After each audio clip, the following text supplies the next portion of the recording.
Mu mibereho yacu cyangwa mu rukundo rwacu, abashakanye cyangwa abateganya kurushinga, hari ibintu byinshi byateza ibibazo, ariko muri ibyo byose hari ikintu kimwe giteye ikibazo, ari cyo amagambo yacu ubwacu tuvuga. Hano ndakubwira amagambo agera muri 4 ugomba kurinda umukunzi wawe. Ijambo rya mbere: ndicuza kuba ndi kumwe nawe. Iyo ubwiye umuntu iri jambo arikanga, mu by'ukuri mu yandi magambo ni nko kukubwira ngo ikosa rikomeye nakoze mu buzima bwanjye bwose ni ugukundana nawe. Mu by'ukuri umuntu ukubwiye gutyo nawe urabyumva ko bidasona neza, ntibyakugwa neza.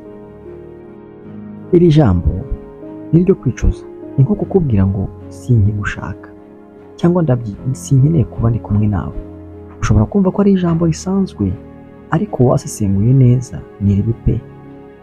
Uti ndicuza gukundana nawe? Ese ubundi nakumenye gute? Twakundanye bigenze bite? Ubwo narebaga hehe? Twashakanye ndeba hehe?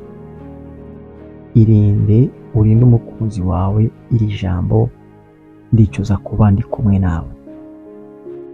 Ijambo rya kabiri: reka dutandukane birangire.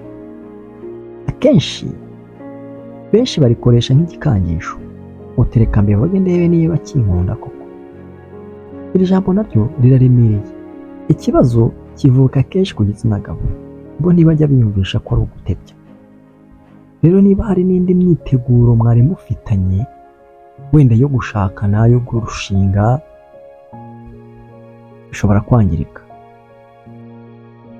Niba narikoreshaga nk'igikangisho, shaka ubundi buryo wabivugamo, kuko kurivuga nk'igikangisho byakangiza byinshi. Reka dukomeze. Icya gatatu: nta mwanya nkigufitiye, ndahuze.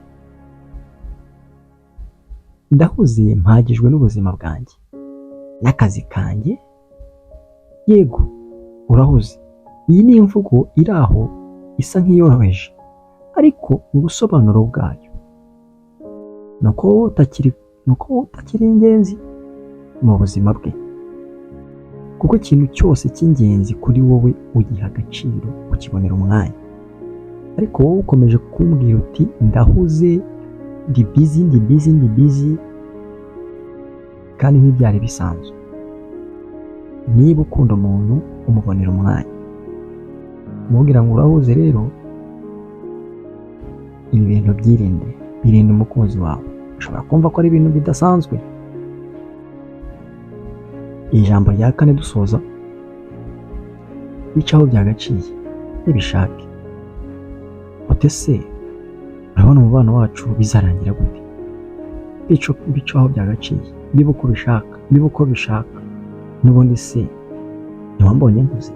Niba ari ugutandukana n'ubundi dutandukane, kandi niba ari ugutangira bushya bigenda uko nyine. Ibuka ikintu cy'ingenzi cyane: hari amagambo uvuga urakaye, niyo mwasabana imbabazi, ariko yo ahora yibukwa buri uko mwongeye kurakaranya. Icyo navuga hano ni ingenzi cyane kwitondera kuvuga no kwirinda gukoresha imvugo ibuko byakabaye. Mu yandi magambo, mu buzima bwe, ubuzima bwanjye, uhari cyangwa udahari ntacyo bimbwiye, byose ni kimwe. Irinde cyane iri jambo. Aya magambo yose uko ari 4 uyirinde, uyarinde n'umukunzi wawe. Ugize igitekerezo, ikibazo se cyangwa inama ushaka kutugira, watwandikira muri comment tukaza kubona icyifuzo cyawe. Naho utaha nakagaruka. Imana ibarinde.